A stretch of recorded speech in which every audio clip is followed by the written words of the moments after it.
Hello दोस्तों, स्वागत है आपका हमारे चैनल द प्रोफेसर में। और आज की इस वीडियो में बात करेंगे इस डीसी मोटर के ऊपर जो कि मैंने कबाड़ मार्केट से पाया है। इसकी रेटिंग है 12 वोल्ट और करीब करीब ये 64 एम्पियर पे चलता है। और क्योंकि ये एक परमानेंट मैग्नेट डीसी मोटर है तो ये इलेक्ट्रिक जनरेटर की तरह भी इस्तेमाल किया जा सकता है। अब आप देख सकते हैं ये एक 3 वोल्ट की बैटरी का सेटअप है, पैक है, जिससे मैं इस मोटर को चलाऊंगा। जबकि ये मोटर 12 वोल्ट का है और बैटरी सिर्फ 3 वोल्ट की, सारी सेल्स पैरेलल में कनेक्टेड हैं। आप देख सकते हैं कि मोटर चल चुका है। आरपीएम कम है, सही बात है, क्योंकि वोल्टेज कम जा रहा है, पर हाँ ये चलेगा।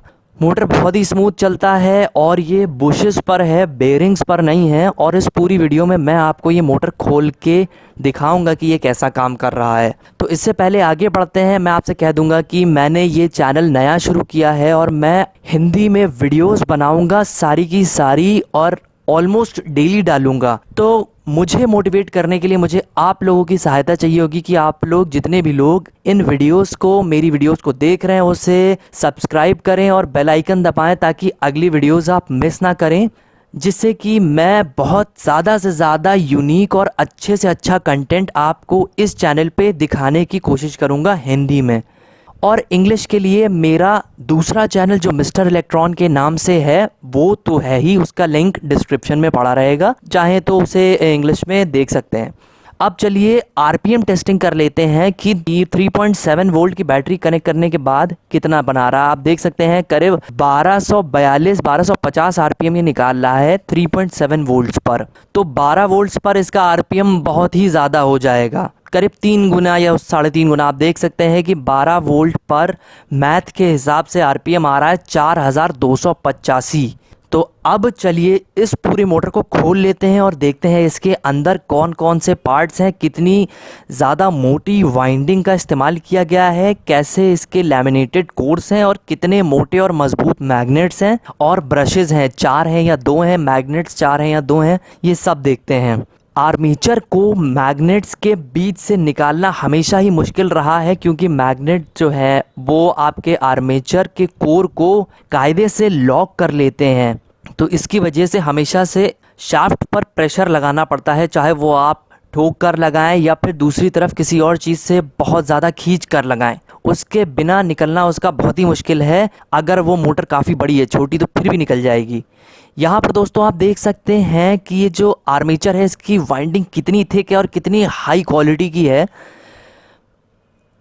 बस हाँ, इसके ऊपर डस्ट जमा है जिसको आसानी से किसी भी ब्रश से या कपड़े से क्लीन किया जा सकता है, जैसा कि मैं अभी यहाँ पे कर रहा हूँ।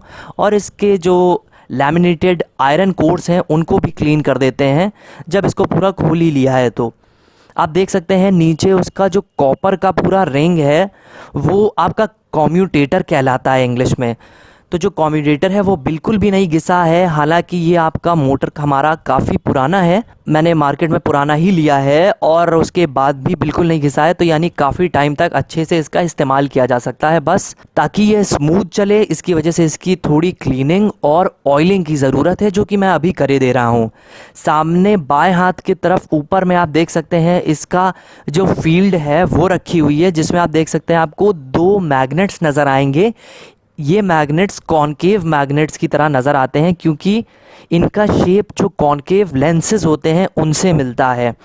और ये कॉनकेव मैग्नेट्स जो है आसानी से एक जगह पर आर्मेचर के पोल्स पर मैग्नेटिक फील्ड को फोकस कर पाते हैं, ताकि ज़्यादा से ज़्यादा मैग्नेटिक फील्ड जो है वो इनके साथ, आर्मेचर कोर्स के साथ लड़े। आप देख सकते हैं मेरा हाथ पूरा गंदा हो चुका है, मतलब कितना ही गंदा था आर्मेचर। तो अब चलिए दिखा देते हैं क्लोज़अप में आपको मैग्नेट्स और फील्ड। आप देख सकते हैं कि ये स्क्रू आसानी से बीच में चिपक चुका है और मैग्नेटिक फील्ड बहुत ही मजबूत है। अच्छे खासे थिक मैग्नेट्स का इस्तेमाल किया गया है इस मोटर को पावरफुल टॉर्क देने के लिए। स्मूथनेस के लिए मैं जो मशीन ऑयल होता है सिलाई मशीन में जो इस्तेमाल किया जाता है, मैं उसी का इस्तेमाल कर रहा हूँ। ईजिली अवेलेबल होता है मार्केट में कहीं भी। इतना करने के बाद शाफ्ट को वापस प्लेस कर देना है, जो बहुत ज़्यादा मुश्किल काम तो नहीं है। हालांकि जैसा ही आपका आर्मेचर मैग्नेट से कांटेक्ट में आता है तो मैग्नेट्स जो हैं वो बहुत स्पीड में आपके आर्मेचर को अंदर की तरफ खींचते हैं, जिसकी वजह से कभी कभी आपकी उंगली दब सकती है। लेकिन अगर ये आप काम 3-4 बार कर चुके हैं, आप जानते हैं, तो ये आपके साथ नहीं होगा। वो तजुर्बे या एक्सपीरियंस के साथ चीज़ें आ ही जाती हैं। आप देख सकते हैं मैंने नीचे की साइड पे भी मैंने ऑयल डाल दिया है ताकि बुशेस और फ्री हो जाएं। और मैं जो हूँ वो कम्यूटेटर पर भी ऑयल डाल देता हूँ। हालांकि बहुत लोगों ने मुझसे कहा है कि कम्यूटेटर पे मत डाला करिए, पर मुझे कभी ऐसी कोई समस्या देखने में नहीं आई कि क्यों ना डाला करें। उससे भी स्मूथ होता है, ब्रशेस आसानी से घिसते नहीं हैं और स्मूथ फ्लो होता है। आप देख सकते हैं ये जो ब्रशेस का पूरा सेटअप है, कितने नए ब्रशेस हैं। ऐसा लग रहा है जैसे आपका जो ये मोटर है ज़्यादा इस्तेमाल में आया ही नहीं है। ब्रशेस एकदम नहीं घिसे हैं। आपका जो कम्यूटेटर है वो भी एकदम नहीं घिसा है, नया जैसा है। इसका मतलब ये वाला मोटर ऐसे मैंने अगर पैक करके ठीक से बंद कर दिया तो इसको काफ़ी समय तक बिना किसी रिप्लेसमेंट के इस्तेमाल किया जा सकता है। अब चलिए इस पूरे केस को वापस के तौर पे बंद कर देते हैं, लेकिन उससे पहले बुशेस में आप ऑयलिंग करना मत भूलिएगा। वो भी बहुत इंपॉर्टेंट पार्ट है, वरना आपकी बुशेस है ना वो बेयरिंग से बहुत अलग होती हैं। बेयरिंग बहुत ही स्मूथ होता है, बुशेस में फ्रिक्शन आ जाता है। बेहतर मैं यही कहूँगा कि बुश पे मोटर ना हो के हमेशा बेयरिंग पर ही होना चाहिए।